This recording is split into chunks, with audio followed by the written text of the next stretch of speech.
But Iran is beyond that, is using its alliance with Syria to spread its influence via its proxies, Hezbollah and Hamas in Gaza, into the Middle East heartland, into the most sensitive areas of the Middle East, Palestine and Lebanon.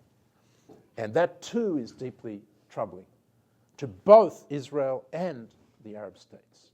And so there is a sense of common threat and a potential common interest.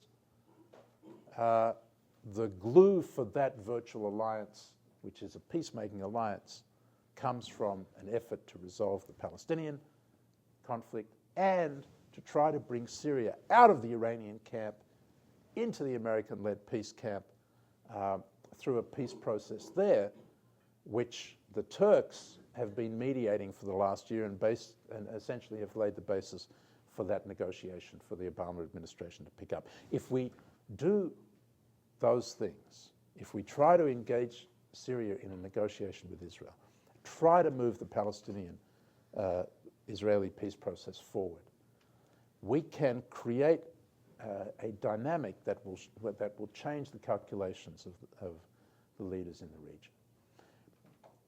There was one important lesson from Clinton's time when he tried to engage the Syrians that needs to be borne in mind here.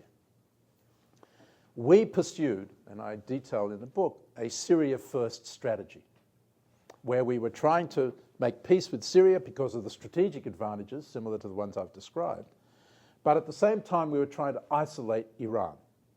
And we articulated that as our objectives. And the Iranians understood that the best way they could break out of their isolation was to prevent us from making peace between Israel and Syria. And they did that quite effectively, as I explain in the book. This time, it's really important to try to make peace with Syria, not first, but also alongside the effort to rebuild hope in the two-state solution between Israel and Palestinians, but also to put out our hand to the Iranians, just as Barack Obama has said, that if they're ready to unclench their fist, we're ready to meet them with an open hand. So as to give them a sense, not that we're trying to isolate them, but we are prepared to have them as part of this new, more peaceful order that we're trying to establish in the Middle East. And let it be their decision to isolate themselves.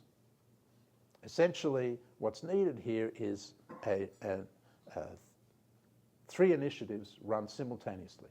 Well, it's Palestinians, Syrians, and the Iranians, such that we can create a synergy between them that may make up for the incredible difficulties of the current situation.